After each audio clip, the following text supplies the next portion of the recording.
process what is sexual reproduction. So sexual reproduction is nothing but the process in which the production of new organism by the fusion of male and female gamete to form diploid zygote, which in turn develops into adult organism. So the process what we call as sexual reproduction. So what is sexual reproduction means? Production of individual or new organism by the fusion of male and female gametes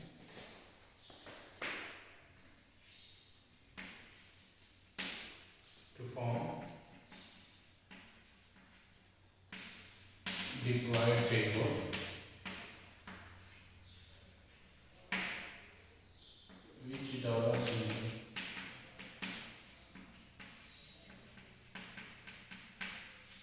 which in turn develop into young ones or adult. So the process what we call as sexual reproduction. Understand? So what is sexual reproduction means?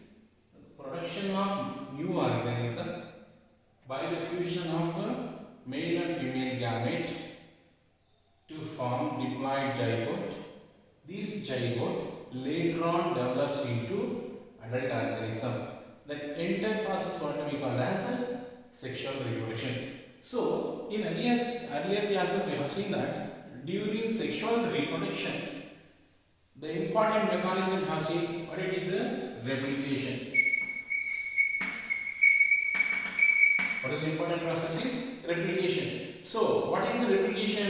The formation of a new DNA from old DNA. That is what we have seen called replication. So during the process of sexual reproduction we have seen the formation of new DNA. How this DNA is going to form? As we know that half of the DNA is received from the male gamete and another half of the DNA is collected from the female gamete. These two together joined and form a single DNA. That's what, due to the two different individuals which are found, they participate in sexual reproduction, and due to the process of sexual reproduction we have seen the production of gametes. What is produced here?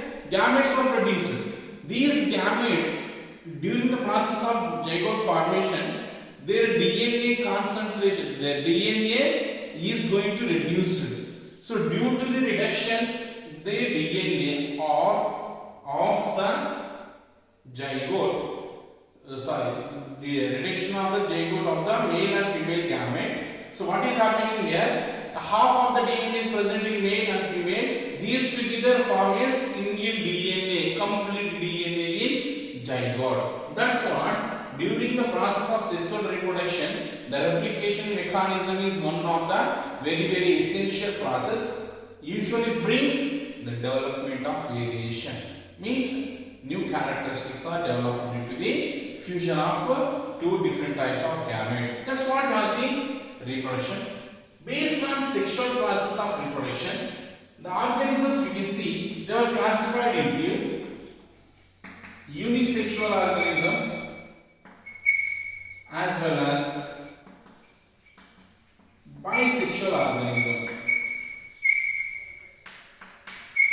So based on the sex, what type of sex do they have? Whether they consisting of male or they may be consisting of female or they may be consisting of both. Based on that, the sexes of organisms are like classified as unisexual as well as bisexual organism. So what is unisexual organism? Uni means single. What is uni means? Single. Means what it indicates? The organism which possess either male or female. Understand? So any organism that is consisting of only one reproductive system, that is either male or female. So that which is consisting of only one reproductive system is called as unisexual organism. What it is called? Unisexual organism. What is unisexual means? They consisting of only one sex. They consisting of only one sex. That is either male or female. Animals, as we have seen animals, the higher animals they consisting of, as we know that male human beings, male reproductive system is found in male and female reproductive system is found in female. Like that we can see. So animals and also some plants also. Some plants like papaya, cucurbit, like pumpkin. They were consisting of unisexual, either male or female reproductive system is found. So they are called as unisexual organism. Another type of sexual organism is bisexual. So bisexual, what is bisexual means? If the organism possesses both the reproductive systems, it may consisting of male as well as female, both are present. So what do we call as bisexual? These bisexual organisms are also called as hermaphrodites. What they are called as hermaphrodites. So what is bisexual means? They consisting of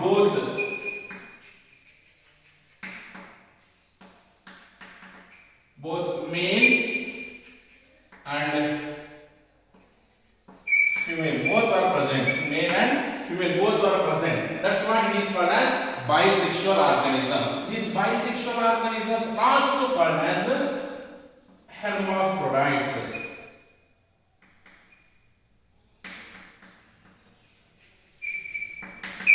What they are also called as hermaphrodites. So hermaphrodites are also nothing but bisexual organisms. What are the examples? Example like simple animals, tapeworm, earthworm, garden snail,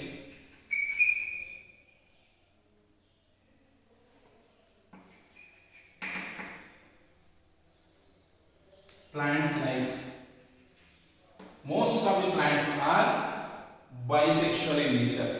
Most of the plants are bisexual in nature. Plants like hibiscus, mustard. Almost all plants are consisting of both the reproductive system. That's what, based on the type of sex that are found in organisms, the organisms are classified into unisexual organism, bisexual organism.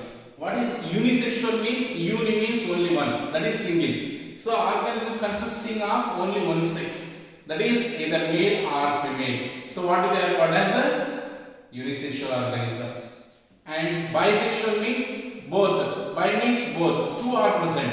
What are that? Both the male and female reproductive systems are present. So what they are called as a hermaphrodites. Example like tapeworm, earthworm, and plants like the hibiscus as well as mustards. So most of the plants are found in bisexual in nature. That's what we can see that the introduction part of sexual reproduction. What is the reproduction? Based on the sexual organs, the organisms are classified into unisexual and bisexual. This is the introduction about sexual reproduction. Now let us discuss sexual reproduction process in flowering plants.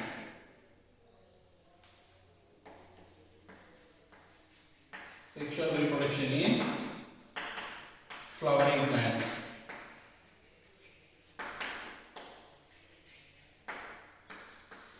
So, if you observe in flowering plants, the flower is playing a key role to carry out the process called as reproduction.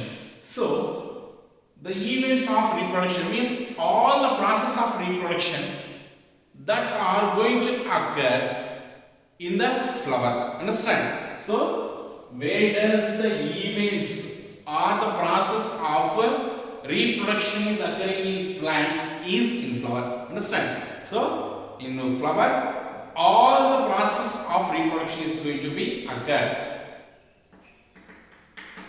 All the process or events reproduction occurs in flower. Understand? As we know that these flowers are the very important in case of reproductive plant, that is which are going to produce their seeds. Now, what is flower? So, flower is nothing but it is condensed form of the reproductive shoot. It is condensed reproductive shoot of a plant. So, what is flower means? Flower is condensed form of reproductive shoot. It is condensed form and which is carrying out the reproduction. If you observe, the flower consisting of mainly 4 parts. A flower consisting of how many parts? 4 parts. It has mainly 4 parts. What are the 4 parts are present here is number 1, calyx, corolla, androecium, gynoecium. These are the mainly 4 parts of a flower. So, the flower has how many parts? 4 parts. What are that? Calyx, corolla, androecium and gynoecium. So, androecium is also called as male reproductive part. It is also called as male reproductive part, whereas gynoecium is called as female reproductive part. And the calyx and corolla, these are not involved directly in the process of reproduction. These two not necessary to carry out reproduction. That's what a flower has how many parts? 4 parts. What are the 4 parts of the flower is? Calyx, corolla, androecium and gynoecium. So, if you observe, based on the number of parts present in a flower, the flower is classified into 2 types. On what base it is? Number of parts. Based on number of parts. Based on number of parts, the flower is classified into 2 types. How many types of flowers are there? 2 types. Based on number of these parts. That is complete flower. What it is called? Complete flower. And another one is incomplete flower. These are the 2 types of flowers which are classified based on the number of floral parts like calyx, corolla, androecium and gynoecium. Based on these number of parts that are found in the flower is classified into complete flower as well as incomplete flower. So, based on sex, based on the sexual parts, the complete flower is called as bisexual flower and it is called as unisexual flower. Understand? That's what complete flower means, which is having 4 parts. It is having 4 parts. A flower that has 4 parts, and what it is called as complete flower. And what is incomplete flower means? Any one part is missing, is absent. If any one part of the flower is absent or missing, then what it is called as incomplete flower. So, what is classification of flowers is based on number of floral parts. It is classified into complete flower. Complete flower is the flower which is having 4 parts. Understand? Incomplete flower means the flower which is not having all the 4 parts. Means any one part is not present. So what it is called as a incomplete flower. That is what complete and incomplete flower. Based on sex. Based on sex of the flower is classified into 2 types. Number 1, unisexual flower, and number 2, bisexual flower. So, unisexual means which is consisting of either male or female. Already we have seen. So, it is called as unisexual flower. What are the examples of unisexual flower? Is already we have mentioned here, papaya and cucurbita. That is what. Next, bisexual flower means which is consisting of both the male and female. Both the male and female too are present. Means 4 complete parts also present here. So the bisexual flower is also called as a complete flower. Whereas unisexual flower means it may consisting of either male or female, but both are not present. Only one part is missing, and they are called as a unisexual flower, or also called as a incomplete flower. Understand? So this is the classification of the flowers based on the number of parts and based on the sex of the flower. We have seen the flower is classified into how many types? 2 types. After that, incomplete flower, complete flower, next unisexual flower and bisexual flower. This is what introduction about the sexual reproduction and introduction about reproduction in flowering plants.